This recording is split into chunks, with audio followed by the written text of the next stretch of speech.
and we have to really escalate the noise we make so that we'll be heard.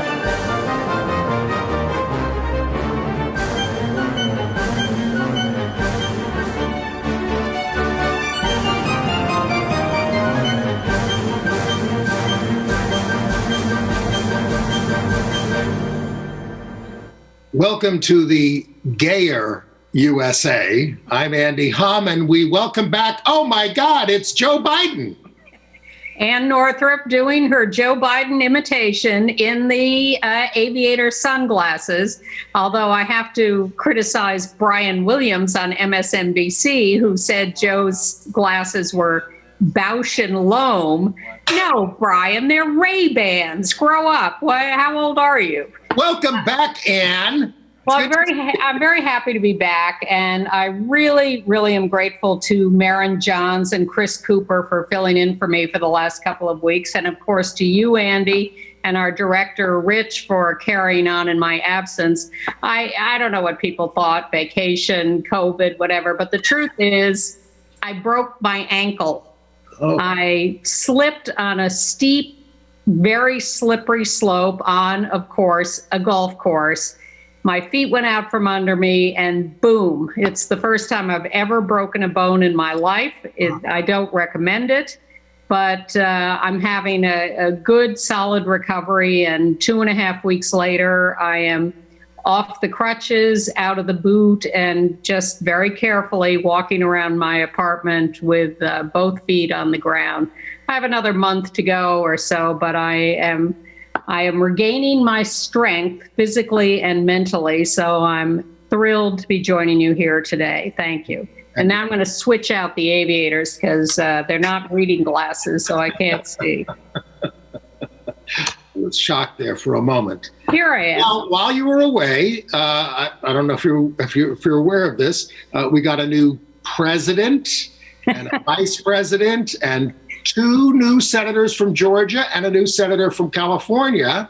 And President Biden has advanced LGBTQ rights on day one.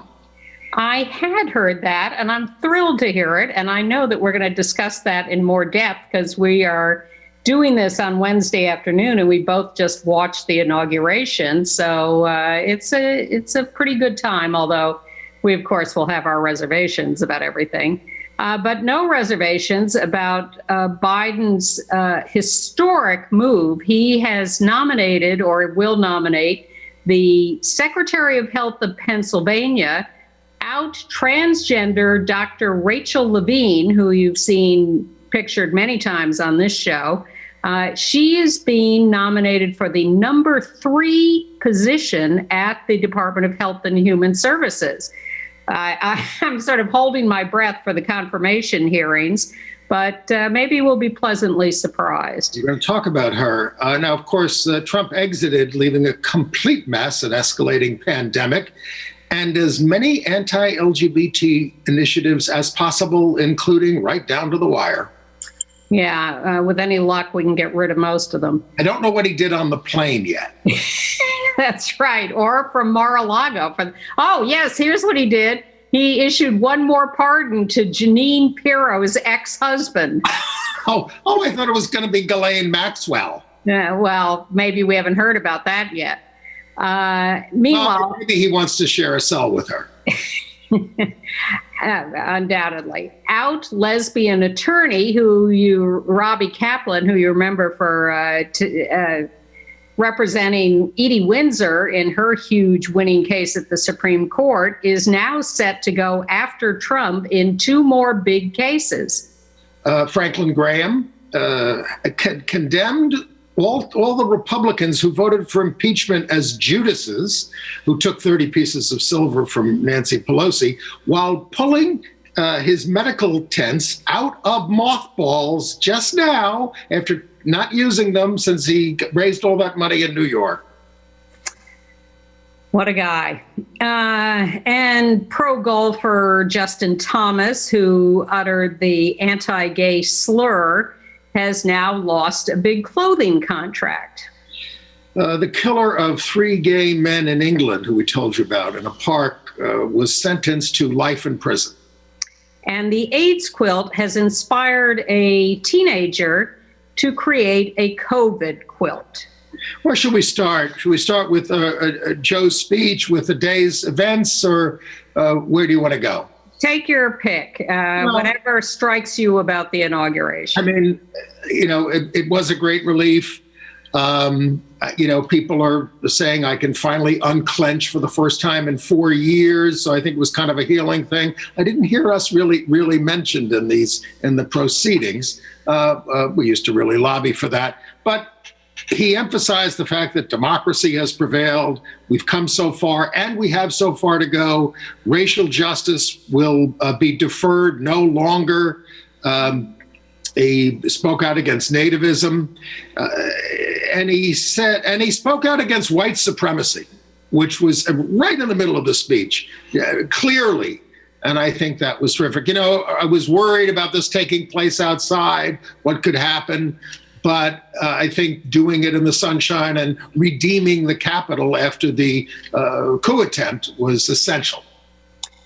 Yeah, I was worried about that too. So I was very glad to be proved wrong and to have them show that they could carry it off. And I also noted and was surprised and thrilled by his explicit mention of white supremacy. That was a great moment. I thought his speech was very strong. Of course, I noticed other things like Bill and Hillary Clinton didn't seem to be speaking to each other. Didn't notice that. Biden greeted all the ex-presidents and started to walk away before Clinton kind of tapped him on the shoulder, and he noticed that he hadn't spoken to him. I thought Lady Gaga and Jennifer Lopez were fantastically strong. Whoa, when she came out of that dress, Lady Gaga, and J-Lo's dress for that matter. Well, I thought their voices were terrific, and they both did a great job, so I was happy about that. And, all of it came off very well, and I was scared about that after what we saw 2 weeks ago. So Amanda Gorman, the young poet.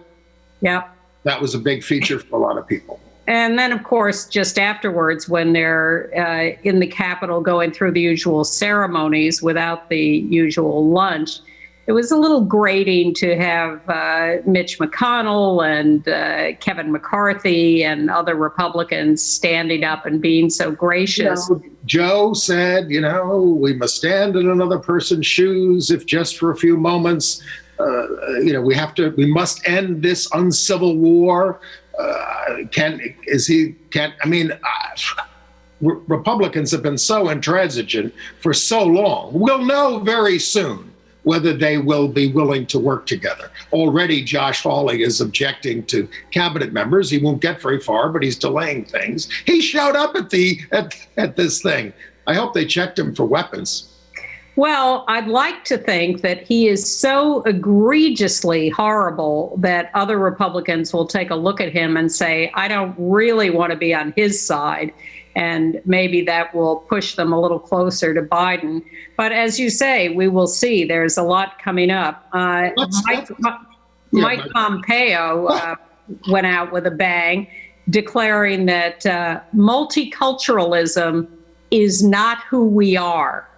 Well, that's his 2024 platform. Oh, my God. The gall of these people is just unbelievable. The 1776 document that they released on Martin Luther King Jr.'s birthday. Yes. Basically attacks, I have notes on this, but it attacks progressivism as akin to Mussolini. Seriously, these words are things that they say. They didn't have a single historian on this 1776 project, which is their answer to the 1619 project, and they're basically saying, "Oh, don't talk about slavery. It was wrong, but it was essential at the time." And come on. But look, this country has never come to grips with its real history, and frankly, we eked out victories this year. In the presidency, in the Electoral College, it was actually quite close if you look at the state-by-state vote, landslide, no landslide. But, the system works against us all the time. They have introduced a voting rights bill, a really good one, that compels the states, let ex-offenders vote, nonpartisan redistricting everywhere, mandating all these things. If that kind of stuff happened, we could make some progress. But we also have to get rid of the Senate and get rid of the Electoral College. I mean, get rid of them. We can't move. No other nation has a system like this and calls itself a democracy. Well, at least get rid of the filibuster rule so that the Senate can be a majority vote. Well, the only hope for that is that Joe Manchin, gets so fed up with the fact that things are not moving. Yeah. That he says. And you're right, because it's not at all representative when you have, as we've said many times, and others also say continually, you have 2 senators from South Dakota and 2 senators from California. It's crazy. Please turn off your phones, everybody. Now, a little good news from the Josh Hawley front. He is losing tons of financial support. He lost his mainstream book deal, although small Christian publishers picked up the book. He's losing all sorts of support across the board. And he's going around saying things like, Jesus Christ is Lord, Christianity rules, not secular. Catherine Stewart, who writes about the religious right takeover of America, which is their plan, wrote a big op-ed piece about him, saying that Hawley denounced Pelagius, a monk from the 1700 years ago who thought that human beings have the freedom to choose how they live. Yeah. And that grace comes to those who do good things, not just those who believe in the right doctrines. This all informs his opposition to abortion rights, LGBT rights. He claims his version of Christianity should have authority over all human life on the planet. This guy is out there. He is, and he's just getting worse and worse. But the good news is all the corporations that have ditched their political contributions in the wake of the riot, insurrection, attempted coup at the Capitol 2 weeks ago. Excuse me. They have paused their donations, and they don't usually make them in January after an election year anyway. So the truth is, it's going to be proved next year. We'll see. Yes. Will they be willing to give them up entirely when they find that they can no longer buy politicians if they don't give the money? We didn't get your perspective on the coup attempt yet. So let's a couple of things. One serious thought and one a little lighter. I have to say that as I watched the inauguration and a lot of what I've seen in the last couple of weeks, I am a little appalled at mainstream media and politicians who say, normalcy has prevailed, we won, it's all going to be fine again. And they act as if this is just a small bunch of people. And I think we make a huge mistake in not taking seriously the complaints made manifest by those people who broke into the Capitol. I took, for example, one particular quote from the attackers who said, upon getting into the Capitol, I had no idea this place was so fancy, so gilded, so elite. And they don't want that. And most of the country, or let me just say, a large portion of the country is appalled by this elite attitude and the demise of Trump. Slow down. Come on. Washington, D.C. has been a tourist mecca for hundreds of years because people do want to see this stuff and are inspired by the architecture and things. And I'm not talking about, if they want to get upset at guilt, how about Trump and his bathrooms and his apartments and that kind of stuff? That's the excess wealth that is killing this country, not our monumental buildings. Well, you can argue that with have torn down Penn Station. My point is simply that to think that we have triumphed in some way over the disaffection of those who didn't like the elite in the first place and elected Trump for whatever reasons, smart or stupid, it would be a mistake on our part. And we must remain. This wasn't the Bastille. raid. This wasn't poor people rising up all over the world. These were mostly middle-class people. I'm sure. I think it was a mixture, but it was people who hate those in power for whatever reasons. And I just don't want us to get complacent and then be thrown out of office again in 2 years and 4 years. Let's understand what they hate. They hate multiculturalism. They hate Black people. They hate LGBTQ people. They hate women in office, et cetera. Those are the things, even though there are some of them, of course, among them.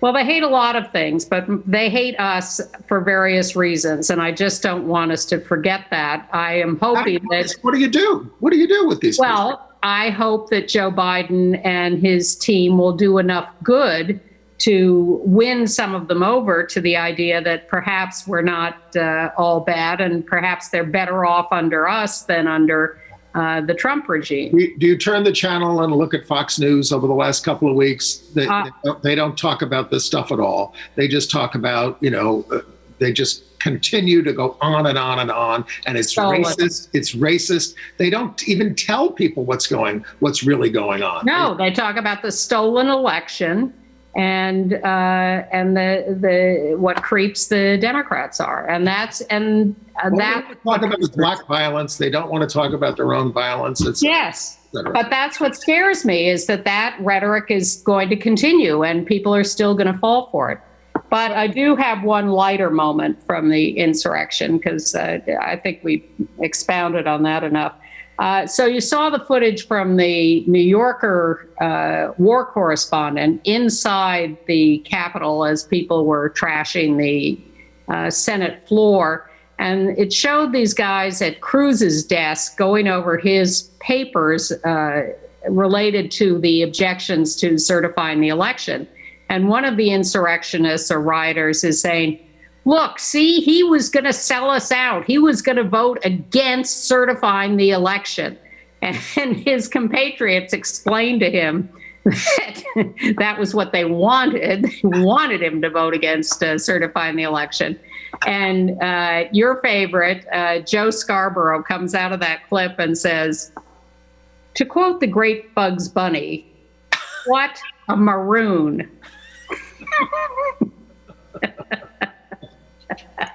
And I remember that Bugs Bunny quote, so I was tickled pink to hear that. One of the coup organizers was the guy who also organized Street Pride in Boston, Mark Sahady. He was arrested up in Boston. This is who we're talking about here. Yes, there is. And Franklin Graham, made this big speech about the Republicans who voted for impeachment took 30 pieces of silver from Nancy Pelosi. But here's what I'm upset about this week. ABC, they re-erected those tents, those medical tents, which obviously weren't needed since they raised all the money in New York. They weren't deployed anywhere else. So they put them up in North Carolina. Why? They need more money. And I was very upset watching ABC World News Tonight, and they were just featured doing another puff piece. This is with David Muir as the host, giving them more press. It's outrageous. The gay host. The gay host, puffing up the virulently homophobic Franklin Graham. All Franklin Graham used that money for, if you have been watching cable television, and he must have run out, was ads looking at you and saying, come to Jesus, call this number, come to Jesus. That's what he spent the money on, not on helping COVID. When even Pat Robertson announces that it was wrong to try to stop the certification of the election of Joe Biden and Kamala Harris, Pat Robertson is more advanced in his understanding than Franklin Graham, or in his father was a senator. Pat Robertson's father was a U.S. senator. Well, there you are. But it's been a mess. I go into this with fingers crossed and worried about the future, but hopeful. Well, some good things happened. The census director resigned. He could have stayed on for another year, practically. Yeah. And this will provide some hope of getting everybody counted. Trump was desperate to exclude people who are not documented here from the census, even though the Constitution says count everybody. Now, Biden. Yeah, I think we were both shocked, amazed, and thrilled when the announcement was made this week that Biden is going to nominate Dr. Rachel Levine for the number 3 position at Health and Human Services, which is a position that requires Senate confirmation. Indeed, and she has been the chief surgeon or chief physician of Pennsylvania, then the Secretary of Health in Pennsylvania. She went through a lot of abuse being number 1 spokesperson in Pennsylvania on COVID, but she was confirmed for three different times by a Republican-dominated legislature.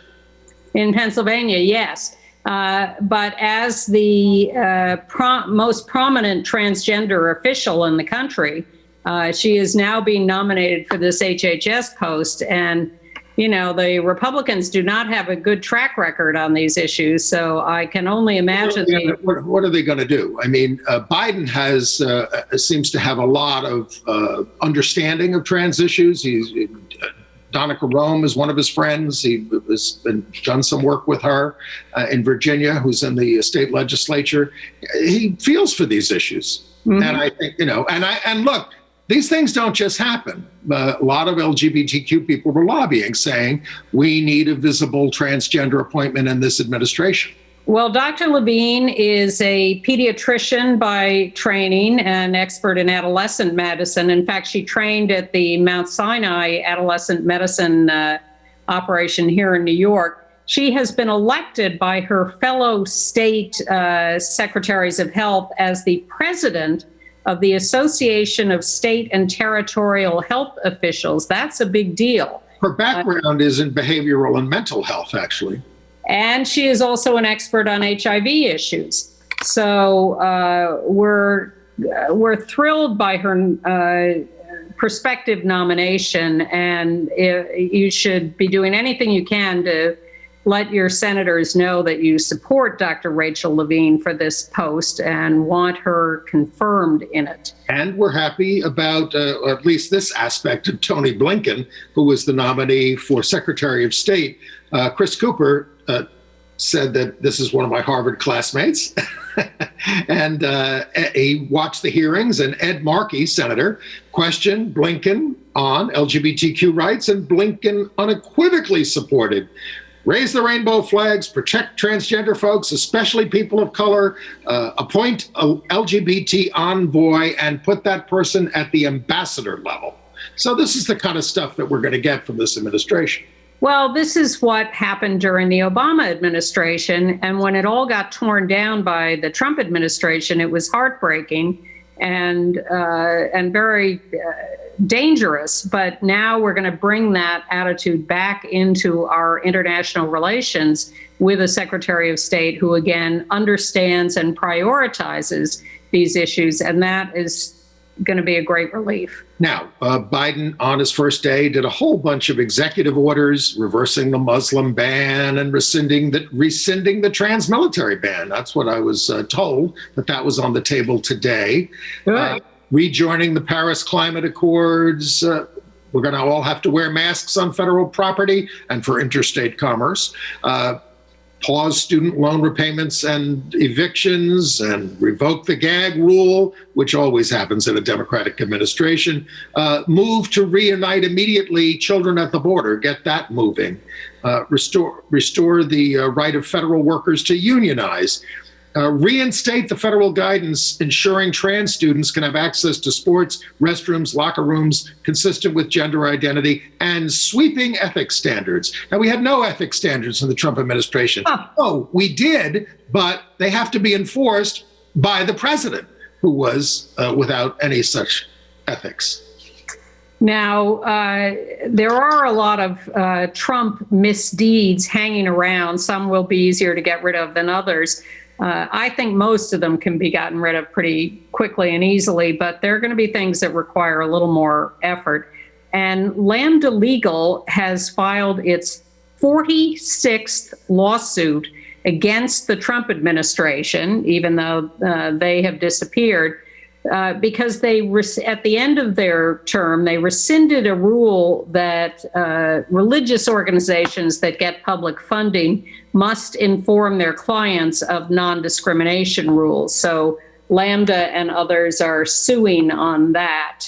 And of course, he personally now is going to be sued up the wazoo. He's already being sued. He's facing 2 lawsuits from Robbie Kaplan, our old buddy who was Edie Windsor's lawyer at the Supreme Court and won that case. She represents E. Jean Carroll in the defamation suit. This is a woman who 25 years ago was raped by Donald Trump in Bergdorf Goodman. And then she claimed that he claimed that she was totally lying about him. I don't even know who she is, which was a lie. And so she's suing for defamation. And she also, Robbie also represents Mary Trump, who claims that Trump and 2 of his siblings deprived her of an inheritance worth millions of dollars. And Robbie calls herself the go-to person to sue the president or the former president. Well, they better hurry up because Trump isn't going to have any money left pretty soon, which just thrills me. Well, but the suits are important, and some of them may eventually have criminal penalties. Tish James has a civil probe of his fraud in valuing his property for to evade taxes. Well, I mean, this is how they got Al Capone, and they put him away on taxes. Cy Vance has a fraud case relating to the Stormy Daniels payoff. The D.C. U.S. attorney is probing Trump's role in the coup attempt, which was very direct, and the Fulton County DA in Georgia. Those phone calls were voter fraud that he made to the Georgia officials, and he should be put away for them. And I don't know if you know this yet, but SAG-AFTRA, your union, is considering booting Trump out. Just another little kick. Wow, expulsion. Yep. Wow. Hey, speaking of expulsion, well, actually, I have a Facebook story here. They shut down the Walk Away campaign, which tries to lure gays out of the Democratic Party. Straka. And their guy, Brandon Straka, was part of the coup attempt, at least on the steps of the Capitol. No indication inside. But hey, I was cut off from Facebook groups this week. I was allowed to post on my own page and on people's personal pages, but I was just told, you can't post in groups anymore. You just Why? They won't tell you. And a lot happened. If you were on the Insiders Out list that we're on with a lot of activists, a lot of people got cut off. I think it was a blanket logarithm. Anybody who makes a lot of political comments, we're going to slow all this down, at least during the trouble around the inauguration and everything. I think it was automatic.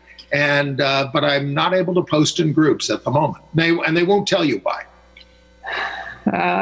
Let's submit your best guesses on why Andy Hum would be thrown out of posting in groups on Facebook. One good thing to look forward to, I hope, the confirmation hearings coming up maybe tomorrow for Pete Buttigieg. I saw him and Chasten on the Capitol dais at the inauguration. And I saw him on one of the news shows this morning. He's out there talking. Usually when your nomination is pending, you don't do any interviews. You wait for the Senate. Well, It's a different time. He is a good spokesperson and thoughtful, and is good for them. All right, let's go to some other news. Well, I'm worried about state governments now, because now that they've got the Supreme Court, we've always told you on the show about all these anti-LGBTQ bills, and a lot of them get scuttled because they don't think they'll be upheld in the courts. Now they think they will be upheld in the courts. And, I didn't even know this. They have forced "In God We Trust" to be put in classrooms in several states. You have to post this in the classroom. You have to put it on police cars. It has to say "In God We Trust." These are godless people. 30 years ago when I was on trial for demonstrating inside St. Patrick's Cathedral, and I was representing myself in court, it says "In God We Trust" on the wall of the courtrooms in New York. And I made a motion, given the nature of this trial, how about if we shroud that during the trial? And Motion denied. It's the motto of the United States. And when was it adopted? In the 50s. It was an anti-communist thing. They always talked about godless communism in the 50s. So we were the God people and they were the atheist people. It's insane. I'm sure Josh Hawley's very happy with it. Well, Montana and South Dakota right now are considering anti-trans student bills. Montana's two bills. One forbids trans students from participating in school sports, and the other forbids physicians from any kind of treatment of trans kids, I guess below 18, surgery or hormones, I think. Similar to the Idaho laws, which are being and South Dakota is doing the sports bill too. So we have our eye on those. Well, they just get this from a central group that sends it out to the right-wing legislatures. But of course, the big thing that they're going to be doing is redrawing the lines when the census is over. So that's what we're most worried about. Not in South Dakota, because they only have one House district. Yeah. Let's get to some of the people we lost this week. Starting with Margot St. James, 83 years old. She was a pistol. She died in a nursing home in Bellingham, Washington, which was her hometown, but she spent her time in San Francisco. And in the 60s and 70s, she was declared by a judge to be a prostitute. And she said, I'm not a prostitute. I've never been paid for sex. But now that you mention it, maybe that's what I'll go do. And then she started Coyote. Which stands for Call Off Your Tired Old Ethics. Or Old Tired Ethics. Which, yeah, her old tired ethics. Yes, which was a support group and advocacy group for sex workers, and very fierce and terrific at the time. I remember it well. Well, she called sex work a service demanded by society, like someone doing your nails or your hair or giving you an enema at the hospital. And she also started something called St. James Infirmary, after the old jazz tune, but she was Margot St. James, to provide medical care for sex workers and others. Well, she presided over the hookers' ball in San Francisco. I read this. I almost couldn't believe the figure, that the hookers' ball attracted 20,000 guests, including many politicians who were happy to have their picture taken with her. The 70s were a different time. She rode into one of the balls on an elephant. Well, the picture we have shown or will show is her with T. Grace Atkinson, who was a huge feminist activist, and Flo Kennedy, who just was one of the funniest people ever. But we're not allowed to quote anything she said on this show. It's all too profane. But they were quite a group. And another judge or politician once referred to Margot St. James as a madam. And she said, "Madam, I was never management." Because she's very pro-union. Yes. So she now, I don't know. She had a husband. She had I think a second husband, but she also moved to Europe with Gail Federson, maybe Pheterson, the author of A Vindication of the Rights of Whores. So I don't know what their relationship. I don't know, but she was a great activist for us and everybody else who was at all marginalized in the early 60s and 70s and 80s. And Margot St. James, a heroine. Power. Yeah. And then there's Ken Jones, who also was in San Francisco, died at age 70 of bladder cancer. He was a great Black activist whose priority was integrating the LGBT movement and insisting on that long before now. Great colleague of Cleve Jones, who called him a hero, who dedicated his entire life to the movement for peace and justice. And Ken was portrayed in the television series and in Cleve's book, When We Rise, in 2017. He was a long-term survivor of HIV, and he was a Vietnam vet. Yeah. Was portrayed in the movie, and he was he was a co-chair of San Francisco Pride, when he got them to diversify. So he became a visible symbol. Staying in California, California lobbyist and political consultant Steve Afriat, A-F-R-I-A-T, 68. He had served on the board of Equality California, worked on the campaigns of all those West Hollywood city council members when they got the whole board to be gay over the years. But he was also the chief of staff to Los Angeles's first out gay council member, Zev Yaroslavsky, and he co-founded the LA AIDS Walk in 1985. So a pioneer in our movement. President of the Civil Service Commission there. Then there is, oh my God, Siegfried Fischbacher of Siegfried and Roy. Now, Roy was the one who was attacked by the tiger. There's still some question about whether the tiger was attacking him or trying to save him. But nonetheless, Roy Horn died 8 months ago in May of 2020 of COVID at age 75. Well, Siegfried has now followed him in death at 81 of pancreatic cancer. The show ended in 2003 when the tiger mauling happened. I love the story of their life. They met in 1957 on a cruise ship where Siegfried was doing magic acts and Roy had smuggled in his pet cheetah. And they just combined this and made for the biggest act to ever hit Las Vegas. We're not going to make rabbits disappear. We're going to make cheetahs disappear. That's what it was, an illusionist act. It was a $30 million production at its height, a 14-year run at the Mirage in Las Vegas. Plenty of controversy over whether one should be working with animals in that kind of way. They defended it as giving the animals a great life in their animal preserves and keeping them alive. Others said, come on, this is outrageous.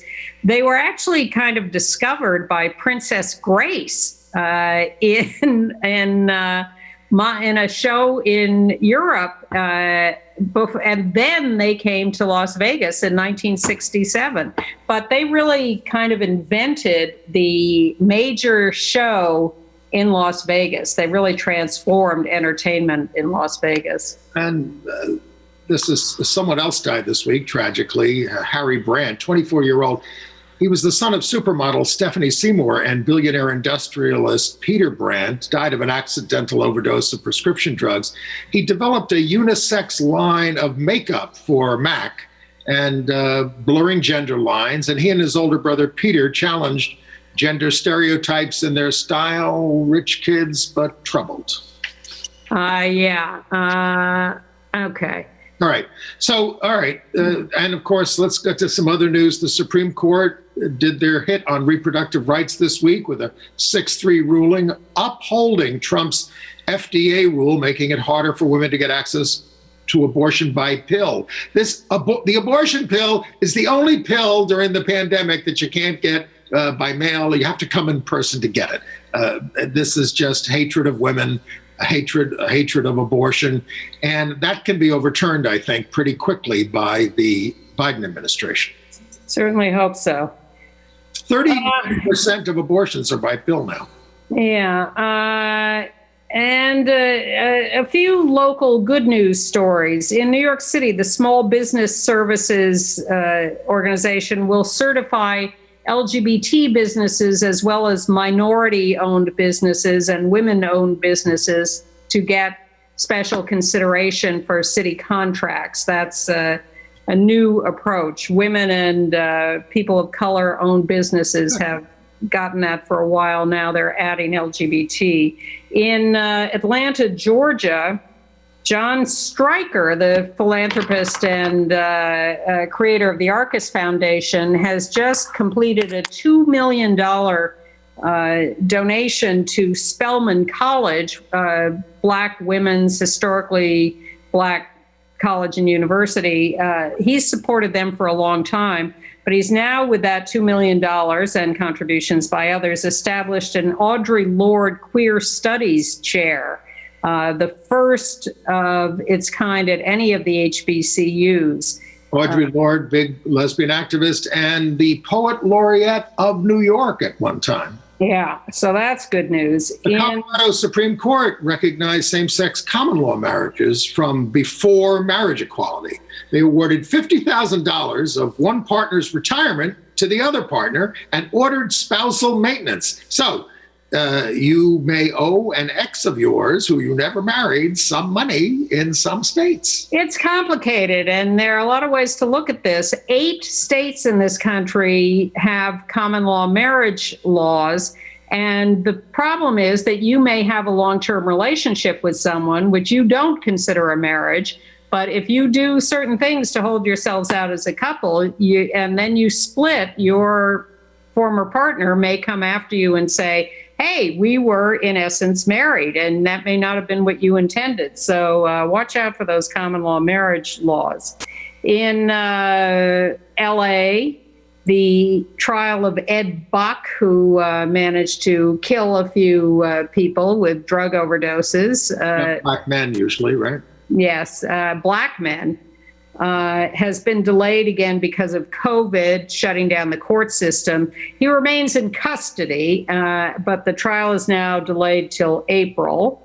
In Indianapolis, the first residential setting for homeless LGBTQ youth, Trinity Haven, was opened. It started as a project of Trinity Episcopal Church, serving youth 12 to 20. I look at this insurrection in the Capitol and these brand new members of Congress and what they walked into. And Richie Torres, who was on this show a couple of months ago, is one who strikes me, suddenly they're in the middle of this insanity. His first speech was the impeachment of Donald Trump. Yeah. Well, now he's endorsed Andrew Yang for mayor of New York. I'm not sure why. And much as I like Andrew Yang, I don't think he's ready to be mayor at this point. We don't want to get the show to be too local, but no. Andrew Yang never voted in a mayoral election in his entire life, which doesn't show a particular interest in municipal government. And I don't like things like that. Well, the other guy, Ray McGuire. Yes, he's the big, rich Wall Street guy who used to work for Koch brothers. Yes, Koch brothers, and he hasn't voted either. Yeah, they don't vote. I mean, now you're saying, it's important now because, well, come on. We want someone who at least is interested in city affairs. And betrays some understanding of local issues.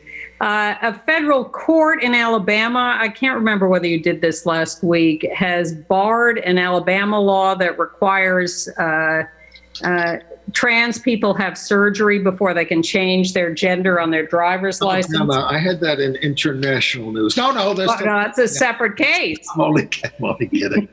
All right. We love you in Alabama. There have been a lot of lovely people from Alabama. Yeah. In Minnesota, trans powerlifter J.C. Cooper is suing USA Powerlifting because they have banned her from entering their competitions, even though she keeps giving them test results that show her testosterone has been severely depressed. Depressed for 2 years, and they are going against the IOC policy and the International Powerlifting Federation. Yep. Lets trans women compete if they have a certain level for at least just 12 months. USA Powerlifting still says she still has advantages because of her bone structure. But there's a lot of evidence against that. And even she says, I don't expect to win. There are only 4 trans women athletes who've had any real success. And speaking of athletes, Justin Thomas, the pro golfer, and since you asked last week, he is number 3 in the world, and said, muttered about himself, faggot, when he missed a putt in a tournament. And he is now... He was calling himself for missing a putt. Yes. Which you can translate. But now Ralph Lauren has canceled his clothing contract. It's interesting to me because this has come up many times before with athletes using this kind of language against themselves, against other people. And Alec Baldwin. All sorts of people, but now we're evidently at a level where there are some real world consequences for this beyond just someone having to apologize. And I am so sick to death of people saying, oh, this isn't me. I didn't even know I said it. Grow up. That's my final educated response to that. I am very grateful that he's being called to account for this. Okay. Shall we go to international news? Yes, because we only have 13 minutes left. Well, in Uganda, the virulently anti-LGBT leader, Museveni, was declared the victor. The opposition leader, Bobi Wine, and international observers are challenging the results. Museveni has been in there since '86. He succeeded Idi Amin and Milton Obote. The runner-up, who really should have won, his house was surrounded by police. They're running out of food. 9 of Museveni's cabinet members did lose, along with his vice president. Well, you know, the Russian opposition leader is back in jail. It's just not good to be an opposition leader. And Russia Gesson thinks he'll eventually prevail. I hope. And in Romania, the story you started to refer to, the European Court of Human Rights says that Romania has violated the European Convention by requiring trans people to have surgery for any kind of gender change. So Romania, Alabama, take your pick. You might want to avoid both. In Croatia, the European Court of Human Rights ruled that a Croatian response, this woman was violently attacked by a guy in a bar who she didn't want to go with, and so he beat the crap out of her, and they gave him, what penalty did they give him? Small fine. 40 euros. Yeah. Pocket change. Yeah. So they treated it as a minor defense. The woman had injuries all over her body, the lesbian. And so they were condemned for that. In the European Parliament, 150 members condemned moves by Latvia to define the family solely in heterosexual terms in the Constitution. And we're following the trial in Poland of the 3 women who in 2019 put up posters of in a Catholic church or around a Catholic church of, I guess it's the Black Madonna with a rainbow halo around her. The church called it a desecration. I thought rainbows. Desecration. What about the feces in the Capitol smeared on the walls? So the church is calling, and they put them up because the church had put up an installation calling LGBT people criminals. So the women are now on trial for their actions in Poland. We'll follow that. And we'll also follow what's going on in London in February, where finally the Privy Council will hear the marriage cases from Bermuda and the Cayman Islands.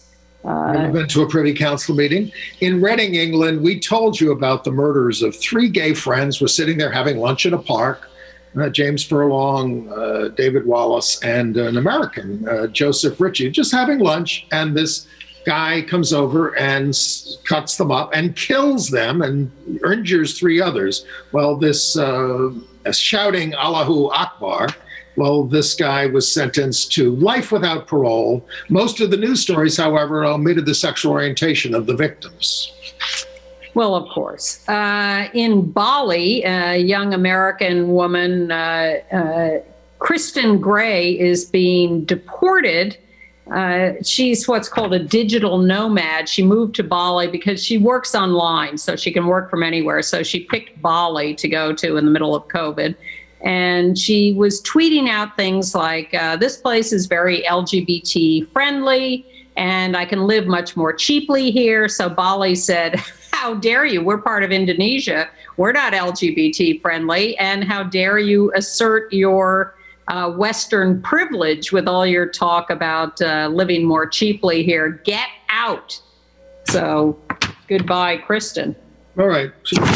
COVID news? Yes. By the way, under Trump, U.S. life expectancy dropped by 1.13 years. However, a seventh grader, we have a picture of her, who was inspired by the story of the AIDS quilt told to her by her mother, who was involved with it, who had worked on it, is creating COVID quilts. Madeline Fugate, 14. She's put 125 squares into 5 large panels that she hopes to display around the country, starting at the California Science Center in LA. You can submit them. Loved ones can submit 8-inch squares. You don't have to sew to submit. Just place some mementos on fabric, and we'll tell you a little bit more about that in our email. And in Billings, Montana, they put up a COVID memorial. Teepees lit in different colors of the rainbow. I don't know if it's meant to be specifically a rainbow display, but it's an attempt to memorialize those lost and offer hope. Yeah, it is. A study at UCLA on gay and bisexual men. Oh, by the way, before we leave COVID, what do you think about David Kessler being appointed in charge of vaccines? Well, FDA head under Bush and Clinton. He's got a lot of good credentials. I encountered him a couple of years ago at a panel discussion on at Johns Hopkins on sort of remembering the FDA attack by ACT UP, where we went there and basically changed how the FDA did drug approval by besieging the FDA. Well, he got up there and said, oh, activists had nothing to do with it. I don't know what you're talking about. So I don't have a very good taste in my mouth about David Kessler, but I don't know whether he's a close associate of Fauci, and together that they did react to the activists and did start to get AIDS drugs online faster. They did, but he now disavows any rewriting history. Yeah, I found him very arrogant. Let's put it that way. A study at UCLA found gay and bisexual men are more aware of PrEP, but using it less. Yeah, which is disturbing. The Department of Justice is suing 2 Bakersfield, California OBGYNs, one a man, one a woman, for refusing to do Pap smears on an HIV positive woman. Astonishing that the Trump Department of Justice would have sued them, but small positives. And Venezuela has detained 6 AIDS workers from a group called Azul Positivo, which has been in business for 15 years. The charges at the moment are unknown, but we'll keep an eye on that.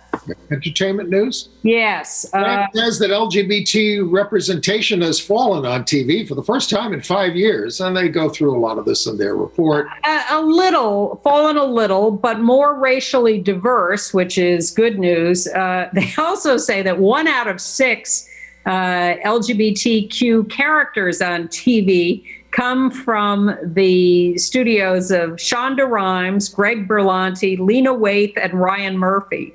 Sure. 4 people are doing that. Sure. And just 3 HIV positive people in TV shows. And of course, they're all in Pose. Okay. The Kennedy Center honors, no, I didn't see any gays, but allies. Garth Brooks, who sang at the inauguration, his "We Shall Be Free" has become a gay anthem. It says, "When we're free to love anyone we choose." The great Joan Baez, choreographer Debbie Allen, and Dick Van Dyke, a great progressive, and the violinist Midori. Joan Baez has had relationships with women. I'm not sure she talks about that anymore, but like Whoopi Goldberg doesn't talk about her past relationships with women. But there's at least a little flavor of it in there. You talked about the death of Pat Loud and comparing it to the death of Tommy Lasorda last week, both with gay sons. I just wanted to emphasize, as someone who is old enough to have watched American Family voraciously when it came out, I would watch each episode 2 or 3 times as it was. 73? Yes. And before DVRs or TiVos or anything. Well, I would watch the original episode and then the repeats later in the week. It was fantastic as a reality show. That's, That's your thing. And evidently, some of them, not all of them, some of them. You're the only one who watched The Apprentice. Well, not the only one, clearly, but among our acquaintance. Yes. But Pat Loud, her relationship with Lance, her gay son, who was living in the Chelsea Hotel, I cannot begin to describe to you how enormous that was at the time, what a scandal it was that he was an out gay man on television and in a real person, and how important it was that she supported him. PBS had a period of being a lot more open to more radical things in those days. They did. In those days, Margot St. James was running around doing the hookers ball. The 70s were a very interesting time, and in retrospect, a moment in time that has somewhat disappeared. I'm looking forward to a couple of things coming up. One of my favorite series, I think we have a couple of minutes. 2.5 minutes. From Italy, Gomorrah, which is about the Italian mafia in Naples. The first 2 seasons aired here, and then the 3rd season just never made it here because of rights issues. Well, it's all coming to HBO Max starting tomorrow, Thursday, as we're speaking, the 21st. The first season is one of the greatest things I've ever seen on television, Gomorrah, and we're now going to get to... Does this intersect with My Brilliant Friend? No, but they're both in Naples. That's the intersection. Mafia. No, My Brilliant Friend isn't about the mafia. They have it's right. It's part of the whole thing. Well, it's really about the mafia. Girls. It's Gomorrah, Gomorrah, Gomorrah on and Gomorrah. Yes, as on HBO Max. Season 1, you will not be sorry you saw that. Right. And the other thing coming up on Hulu, I may have to take a free month introductory thing. The United States versus Billie Holiday on February 26th. This is a Lee Daniels production, and Andra Day as Billie Holiday and Natasha Lyon, I can never remember which. And it's in Billie Holiday's youth. I don't know how far it goes, but it talks about her as a civil rights activist, and it talks about her bisexuality with Tallulah Bankhead, who Natasha is playing. So that's coming up February 26th on Hulu. So Gomorrah and the United States versus Billie Holiday.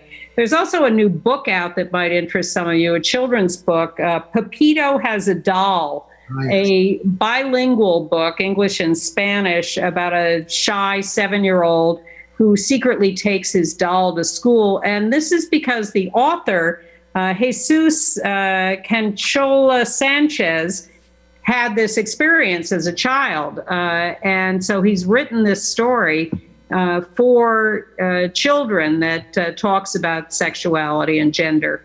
Would you read it to me? No.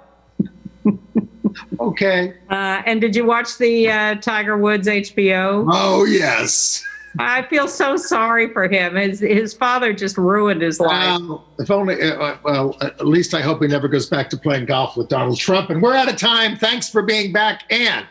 Maren Johns will be here next week as previously scheduled. Thank you all. Bye.